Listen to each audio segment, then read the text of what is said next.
This is Call the Psychiatrist. I'm Dr. David Handley. And I'm Dr. Abby Snavely. On this episode, Yolanda has a question about the moments before and after a therapy session. Lindsay specifically wonders about her preference for the relationship she has with her therapist at this periphery of the therapeutic encounter. Jim worries that he may be too smart for therapy to work, and Marion wants to know if it would be weird to give her therapist a thank you note. Say you like me, you better count the way. Listening to this podcast does not mean we have a doctor-patient relationship. Our intention is to educate and entertain you. Nothing we say is intended or recommended as a substitute for medical advice, diagnosis, or treatment. Always seek the advice of your own physician or other qualified healthcare professional regarding any medical questions or conditions. For this first topic, we have two questions. The first is from Yolanda, who asks, what do you call the 20-second period of grabbing a patient from the waiting room and walking them back to your office to start a session? What happens at the edges of therapy? And then from Lindsay, there are moments when the nature of my connection with my therapist leaves me perplexed. As I transition from the waiting room to his office, this transitional period often serves as a warm check-in. During this time, we can casually discuss topics such as the latest Mets game, exchange brief anecdotes about our children, or briefly touch on current political events. However, once I settle into my seat, the focus shifts squarely onto me, which seems fitting given the substantial fee of over $200 per session that I am paying. At the 50-minute mark, like clockwork, my therapist initiates his customary wrap-up, ensuring that I have gleaned what I have needed from our time together. He poses the question, what's the most significant insight you've gained from our session? Following my response, almost magically, we revert to the easy camaraderie of two individuals who know each other quite well. It's as if we've returned to the periphery of therapy. For the most part, we navigate these transitions gracefully. Nonetheless, there are moments when I long for the amiable rapport of the pre-session therapist, rather than the gravitas of the one who prompts me to delve into my emotions. The most disconcerting episodes occur when I inadvertently encounter a rigid boundary, akin to stumbling upon a barbed wire fence. The sensation is akin to being rebuffed and regressing to a childlike state, which I find deeply uncomfortable. My therapist often speaks about our genuine connection, asserting that the dynamics of our relationship lie at the heart of therapy. Yet, I find myself questioning which parts of the relationship he is referring to, because one feels to me much better than the other. Well, I wonder if we could start at the heart of Lindsay's question about the relationship feeling so different at the periphery, and then maybe we can back out and then discuss the function of these, what I would call a warm-up or a cool-down. Yeah, sounds good. I think it makes sense that Lindsay feels more comfortable at the periphery because it's more social. There's reciprocity in the exchange, and so they're taking care of each other in a conversation. There's little power differential because they're both actually revealing something about themselves. It's basically friendly. I mean, it's like many other relationships that Lindsay has in the world. But if you took that kind of connection into the therapy encounter, it really wouldn't be therapy. Not at all. Yeah, the very nature of that kind of relationship means that if they were doing that in the room, then half the time would have to be about the therapist and focusing on his needs, and Lindsay would need to take care of him. Right. And so as she says, you don't really need to pay that much money to talk to a friend, right? So that would be... Yeah. I mean, she kind of answers her own question, but part of it is about how it feels too, right? That she gets the function of it, it sounds like, or understands that, but maybe both the abruptness and just how uncomfortable it gets. To your point, we need to be comfortable enough, right? And I'm not trying to make my patients uncomfortable just for the sake of, I don't know what, sadism or something. I'm not sure we always come to therapy to be comfortable. I mean, sometimes, I guess now I'm speaking from the patient standpoint, we need to be held or listened to or supported. But there are other times, I think, when people are coming to be challenged or to work on a problem. And depending on the frequency of the therapy, it could be weird to just jump in and not have any introduction or not have any social time. And so I guess I think it makes sense to have some pleasantries, to catch up a little bit, to have that reassurance that we're both here together, we have a real relationship, and then shifting to the task at hand. And I don't know if you read it that way. It seems like it's a little bit easier on the front end of the session than the back end, but I'm not sure. Yeah, especially depending on how much confrontation happened in the session. Right. Well, I think I always think it's interesting, though, different people need different levels of this kind of engagement. Correct. Whether it's at the Yeah. end or the beginning. And you're right. I think the beginning, sometimes it's just testing the waters. It's maybe it's about building trust in me. Maybe it's about making sure it's safe before you dive into something that's more intense. Right. And then some people, they hold on to the social stuff even longer because they're actually avoiding it something. Yeah. But then that becomes something to talk about, is how it seems Absolutely. like you're really avoiding the work of today by trying to keep us in this more superficial place. And then there's other people that I think on the other extreme, or not extreme, but the other part of the spectrum, which they don't want to chit chat at all. They want to get right to business. But even that can carry some meaning. Yeah, I think it can. I mean, it's interesting. It sounds like Lindsay really likes the anecdotes about the therapist's children or talking about shared interests. And I don't think there's anything wrong with it per se, but there are some folks that would feel really intruded upon to know much about my life, right? Or feel like they're wasting their time. And again, all that's worth exploring. But there's a lot of reasons, I think, why folks would want both more social time or less. Some of it's defensive, some of it's style, some of it's other things. But I think it's all meaningful. That was the example that I thought of too. You just hit on that. Was there was somebody who they're very insistent that they know nothing and that we never exchange pleasantries. But then as the therapy progressed, we understood that the person had really intense feelings about me and the transference. And so they didn't want to talk about. Well, it was or hard to talk about. Yeah, well, they were afraid that any of that social stuff or the pleasantries would make those feelings more intense, or it would get worse. The discomfort would become worse because the more she knew, then the more she would hold on to or attach to. And so she went out of her way to learn nothing about me. But did it work? Yeah, right. Yeah. But when we Sounds great. What happened? But it was interesting once we got to the other side of that, though. It's there was a change of behavior. Then they were able to engage in like the normal kind of pleasantries from the waiting room. And some therapists are going to be more or less easy to flex on this, right? I mean, depending on how attuned they are or what their training or orientation is. I think some maybe more classically trained people might want to avoid this altogether, which I think anything too rigid is going to be a problem.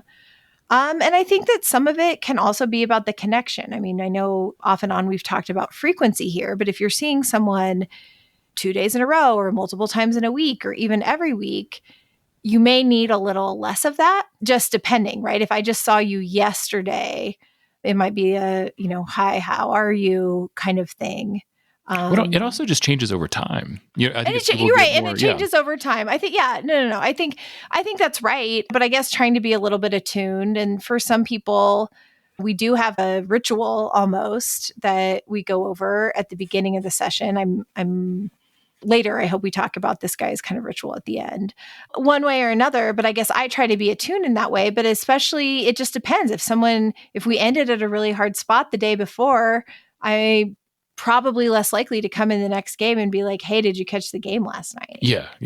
Right. and I guess I probably am not going to be the one to introduce a topic. It doesn't mean I'm going to shut that down. But I guess how I approach it is I really want to be attuned to where the patient's at that day. And, sometimes you get a really strong signal that they're ready to jump in or not. But I think coming in with like, oh, I can't wait to tell you this funny thing my kid said yesterday might miss the point a little bit. Yeah. No, I think we always follow the patient in most things, but especially I think in something like this. Yeah. Well, in thinking about the function of the end, you said you wanted to talk about this guy's ritual. One thing I notice about the end pleasantries, which I think tend to be shorter for most people, in my mind, it's almost like a way, and people have various needs. Sometimes it's like they need to be reconnected again socially before they go out into the world. Like they're going back to work. Lindsay has that. They got to go pick up their kids, or something happens and they need to just get out of their own mind for a second, and they want to then re-engage that way. Other people, they're filled with emotions and thoughts, and they want it to be over, and it's just a goodbye. I'll see you next week. So again, it's variable. And I think we can give that to them, but I mean, I guess maybe a little bit of a counterpoint is I'm not always sure it's our job. I mean, people need to be put back together enough to go back out in the world. And if someone is, really overwhelmed, I'm going to make sure they're okay before they leave. But ideally, people are thinking about things in between sessions or depending on what has happened. I mean, I might sit with them for a minute, But the kind of like putting it back together, or this guy's need to say like, what's the most important insight? Like maybe she needs to reflect on that. Like And that kind of goes back to the question from last episode. I know. Yeah. We've talked about that before, so I don't want to belabor it.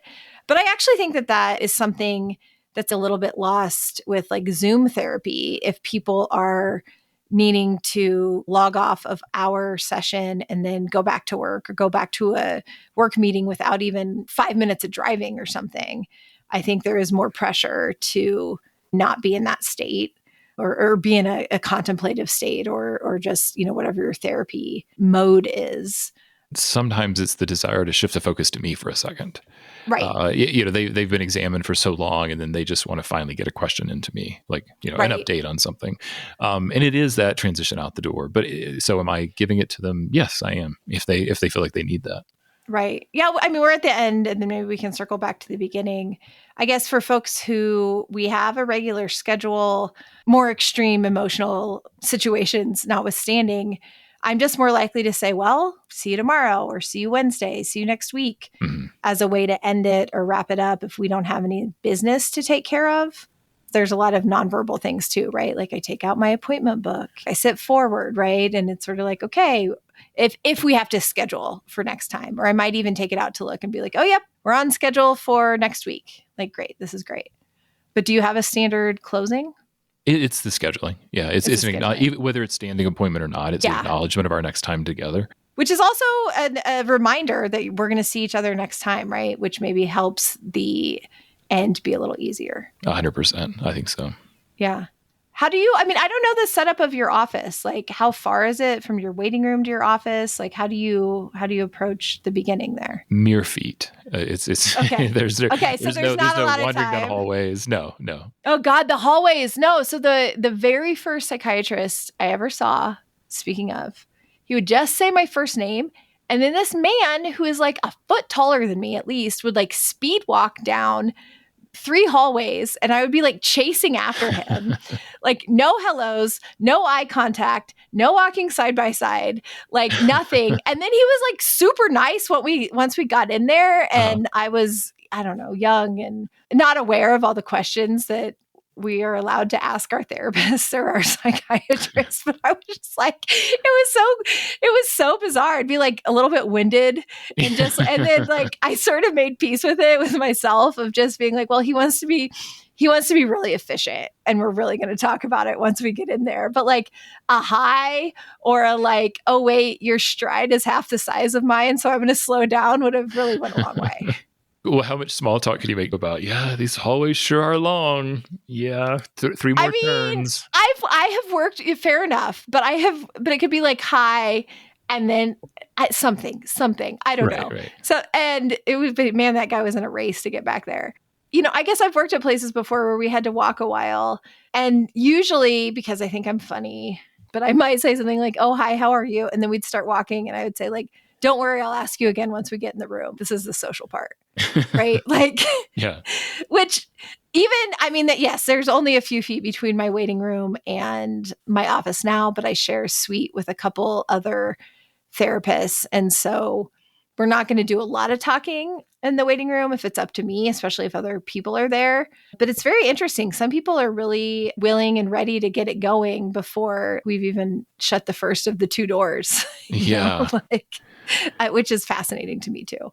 Well, and sometimes, after the session, as it bleeds over outside of the room, I notice that. And then it does seem more jovial. And I think that is kind of an interesting thing in terms of tone shift, or that may influence where the next patient is coming from, right? If it seems like you were just having a great time with the last person, or they have some special connection because they're yelling back to you as they walk out the door. Like I don't know. It's just an interesting overlap. Yeah, we had that question. Remember, somebody was pretty jealous of the patient before them, right? Yeah. Oh, yeah, because they were having fun. They're having such a party. Yeah. Well, I wanted to come to something though that's making this harder, which is she's feeling so rebuffed when she encounters a boundary, and I just wonder if her therapist knows how much that's affecting her. Right. I associated it with not so much boundaries, but more if I do have to confront people, like calling them out. And the session has to end, right? I mean, and she's like, well, the 50-minute mark, like clockwork. And it's like, because he's literally watching the clock. Yeah. Right. And there is something about like the pacing and timing of that. Uh-huh. And sometimes I'll say, I really hate to cut you off, or I wish we didn't have to stop, but we have to stop for today. Yeah. But go ahead. Sorry. Well, you think it's the ending that's the boundary that it sounds like it happens within the session. I just wanted more information. Maybe the harder part happens in the session, but it also sounds like she doesn't like it at the end either. Oh, I see what you're saying. Yeah, the end is what is the barbed wire fence. I just assumed was something going on, and I wanted to know more information because I kept thinking, are you encountering the same boundary each time? Because that would be really interesting to explore that topic. Like, why are you challenging the same boundary again and again? Or is she longing for a reprieve or a shift away from her in the session? Right? Maybe she tries to turn it back to him more or less explicitly, and then he's like, no, we're talking about you now, right? Yeah, I wonder. This isn't it's not the first 5 minutes or the last 5 minutes, ma'am. Like, yeah, right. She's trying to socialize it up again, and so which is an avoidance or something. It could be avoidance, or it could be appropriate, right? Sometimes it's too much. Well, so then that would be good feedback for the therapist then, if she's needing something else at those times that he's not pressing forward, or that he's changing the tone a little bit. And I don't know. There's something. Did you see the Mets? She can just be like, I'd rather talk about this barbed wire fence thing. Yeah. Yeah. So there's something in there though that's more than just about this periphery stuff that she's longing for. There's something about the level of the confrontation. I mean, what I hear, and the contrast between the social and the therapeutic part. You seem like you like me in the hallway, and now you're being mean to me. Is kind of what I'm imagining. Yeah. And so what I hear, depending on the transference, is the confrontation is necessary, but I know it comes from a place of concern or love, even. It's right, or a desire to help. And maybe there's a lack of a shared understanding of kind of what they're up to here, right? I mean, I don't know, and that might be hard for Lindsay to bring up, but that, what's her ideal session? Like, how would it actually go? And then maybe she could present that to him, and then I think, obviously he would want to take that under advisement, but also maybe there's just some explanation of what he's trying to do. The topic is interesting, but there's something else here in the middle that I find even more interesting that we don't know. Yeah. Lindsay, write us back. Yeah. Let us know. We're into it. Yeah. What's going on here? Mm-hmm. Okay. Well, thanks for the question. I hope that's helpful. I hope so too. We have a lot to say. So if there's more or something we missed, like I said, let us know. Dancing just you and me.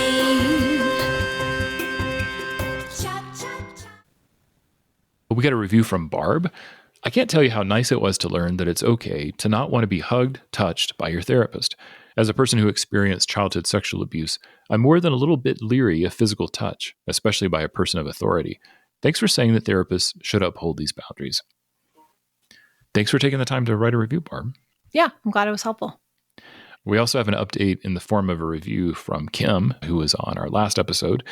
A lot of time had passed between the question and the episode, and in that time, Kim had decided to terminate her treatment with her therapist, but at least found our discussion validating. This question is from Jim. Hi, I'm going to therapy for the first time. I'm worried that I will be too smart for therapy and it won't work. I have a very high IQ and I'm gifted in other areas. I also read a lot of books on psychology and philosophy. I'm worried that my complexity, my high intelligence, and knowledge of psychology will make it difficult for me to get better. Are therapists prepared for things like these? What does therapy look like for a person of high intelligence? Does it work? Do you only treat dummies?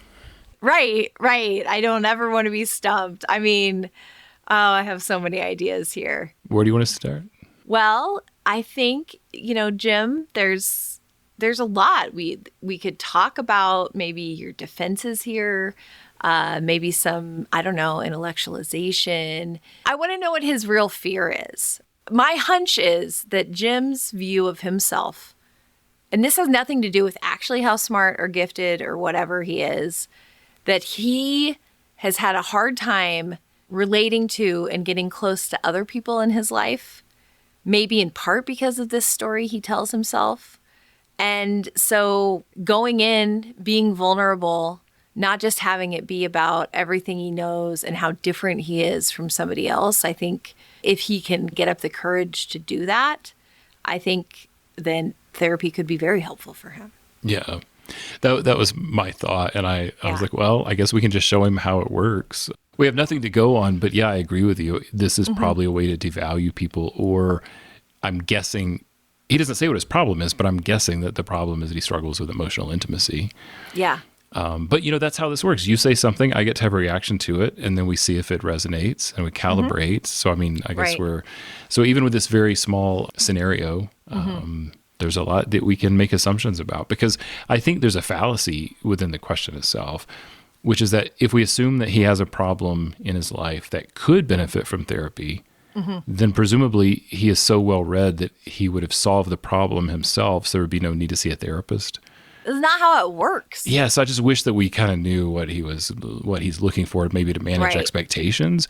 Intelligence isn't the same as insight, and insight's not even enough to solve your problems. Exactly. And so, I guess in the type of therapy we talk about all the time, dealing with psychodynamics, then it is about the relationship. And I think that Jim's therapist doesn't have to be as smart as him to have a relationship with him or offer a different reflection or insight.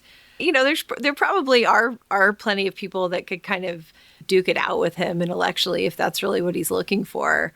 But I almost think that if he could stand it, somebody who didn't seem super intellectually sophisticated, or I would be tempted to speak in very plain language to him and be really to the point instead of even trying to show up in this way, because what he thinks he needs and what he thinks the answer is, I think are or maybe what he hopes the answer is, are completely opposite of what I think our hunch is. Yeah.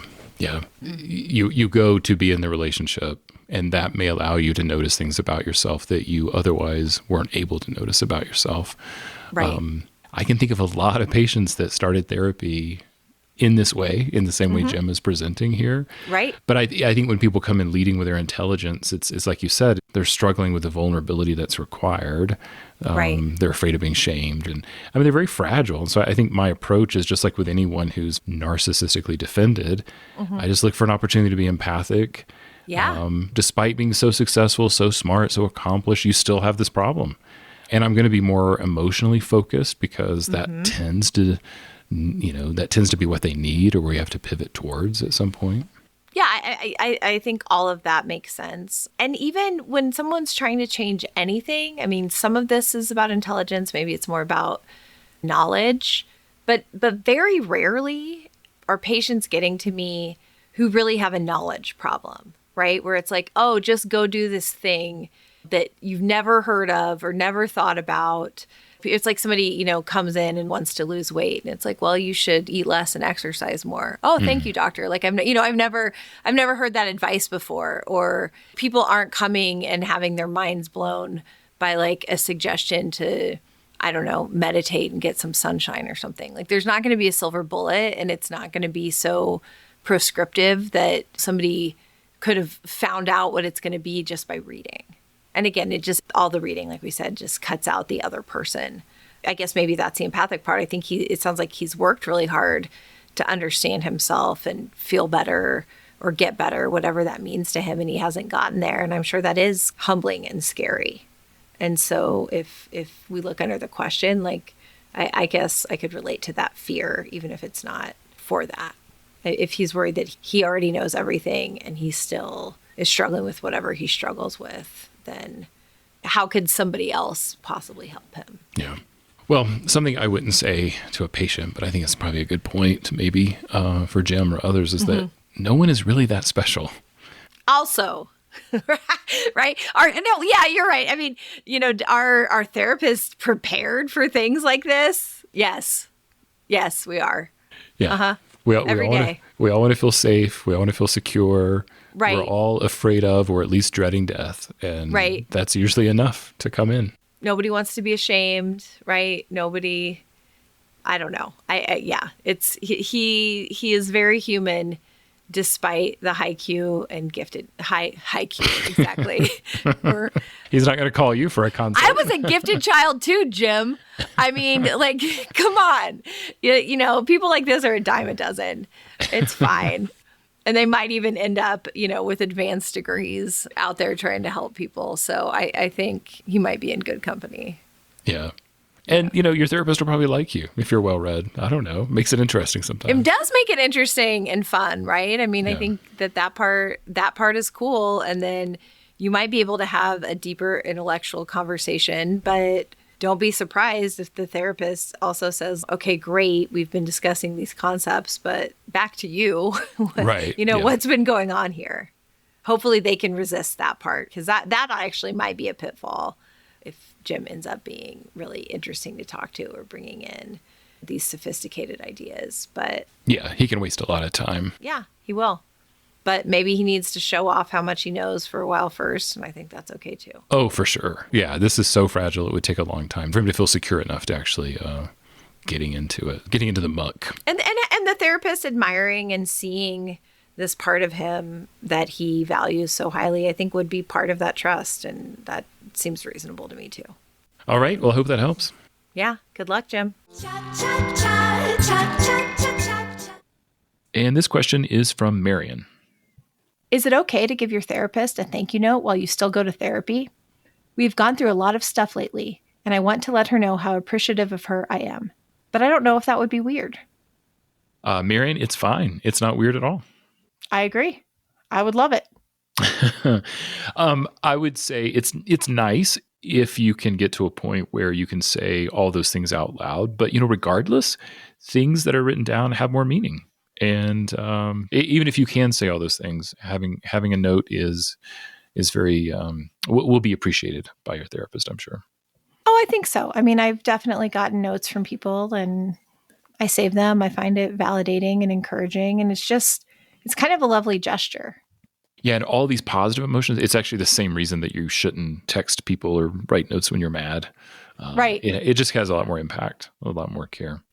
Oh, that's a good point. I will say I treat it like any gift, though, so just maybe more of a heads up from Marion. So I would... You're going to have to talk about it. Sorry. Yeah, right. So I'm going to... Because it is a gift. Yes. It's a gift. It's not... It doesn't have... May not have monetary gift. value. It's a lovely one.